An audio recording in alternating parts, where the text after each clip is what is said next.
ನೋಡಿ, ನಿಮಗೆ ಚೆನ್ನಾಗಿ ಹಸಿವೆ ಆಗ್ತಾ ಇಲ್ಲ, ಊಟ ಆದ ಮೇಲೆ ಸುಸ್ತು ಆಯಾಸ ಆಗ್ತಾ ಇದೆ, ಅಜೀರ್ಣದ ಸಮಸ್ಯೆ ಇದೆ, ಆಸಿಡ್ ರಿಫ್ಲಕ್ಸ್ ಆಗ್ತಾ ಇದೆ.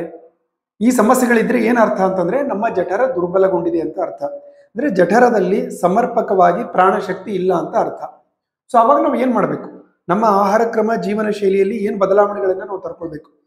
ಒಂದನೇದು ಮುಖ್ಯವಾಗಿ ಹಸಿ ತರಕಾರಿಗಳನ್ನ ಅಥವಾ ತಣ್ಣಗಿರುವ ಆಹಾರಗಳನ್ನ ನಾವು ತಿನ್ನಬಾರ್ದು. ಸೊ ಬೇಯಿಸಿರುವ ಆಹಾರಗಳನ್ನ ಜಾಸ್ತಿ ನಾವು ಸೇವನೆ ಮಾಡಬೇಕು, ಹಸಿದನ್ನ ತಣ್ಣಗಿರೋದನ್ನ ತಿನ್ನಬಾರ್ದು. ಎರಡನೇದ್ದು ಸಿಹಿ ಪದಾರ್ಥಗಳನ್ನ ಅತಿಯಾಗಿ ತಿನ್ನಬಾರ್ದು. ಸ್ಮಾಲ್ ಕ್ವಾಂಟಿಟಿಯಲ್ಲಿ ಸಿಹಿಯನ್ನ ತಿನ್ಬಹುದು, ಬಟ್ ಅತಿಯಾಗಿ ಸಿಹಿಯನ್ನ ತಿಂದ್ರೆ ಜಠರ ಇನ್ನೂ ಸ್ವಲ್ಪ ದುರ್ಬಲಗೊಳ್ಳುತ್ತೆ. ಇನ್ನು ಮೂರನೇದು ಮುಖ್ಯವಾಗಿ ಹಸಿವೆ ಆಗುವವರೆಗೂ ಸ್ವಲ್ಪ ಕಾಯಬೇಕು. ಎಲ್ಲರೂ 1:30 ಊಟ ಮಾಡ್ತಾರಂತ ನೀವು 1:30 ಮಾಡಬಾರ್ದು. ನೀವು 2 ಗಂಟೆಗೆ, 3 ಗಂಟೆಗೆ, 4 ಗಂಟೆಗೆ ಅಬ್ಸರ್ವ್ ಮಾಡಿ. ನಿಮಗೆ ಯಾವಾಗ ಚೆನ್ನಾಗಿ ಹಸಿವೆ ಆಗುತ್ತೆ ಅಬ್ಸರ್ವ್ ಮಾಡಿ. ಅವಸರ ಮಾಡಬೇಡಿ, ಅಬ್ಸರ್ವ್ ಮಾಡಿ. ಹಸಿವೆ ಆದಾಗ ಊಟ ಮಾಡಿ. ಹಸಿವೆ ಆಗದೆ ನೀವು ಊಟ ಮಾಡಿದ್ರಿ ಅಂತಂದ್ರೆ ಇನ್ನೂ ಸ್ವಲ್ಪ ನಿಮ್ಮ ಜಠರ ದುರ್ಬಲಗೊಳ್ಳುತ್ತೆ. ಇದು ಮೂರನೇ ಪಾಯಿಂಟ್.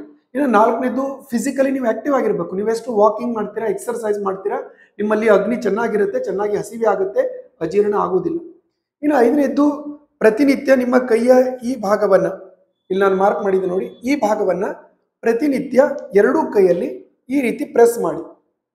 ಒಂದು 30 to 60 ಸೆಕೆಂಡ್ಸ್ ಈ ರೀತಿ ಎರಡೂ ಕೈಯಲ್ಲಿ ಈ ಮಾರ್ಕ್ ಮಾಡಿರುವ ಪಾಯಿಂಟ್ ಅನ್ನ ಪ್ರತಿನಿತ್ಯ ಪ್ರೆಸ್ ಮಾಡಿ. ಆ ಮೊದಲನೇ 4 ಪಾಯಿಂಟ್ಗಳನ್ನ ಫಾಲೋ ಮಾಡಿ ಅದ್ರ ಜೊತೆ ನೀವು ಇದನ್ನ ಮಾಡಿದ್ರಿ ಅಂತಂದ್ರೆ ನಿಮಗೆ 1-2 ತಿಂಗಳಲ್ಲಿ ನಿಮ್ಮ ಜಠರದ ಸಾಮರ್ಥ್ಯ ನಿಧಾನಕ್ಕೆ ಇಂಪ್ರೂವ್ ಆಗುತ್ತೆ.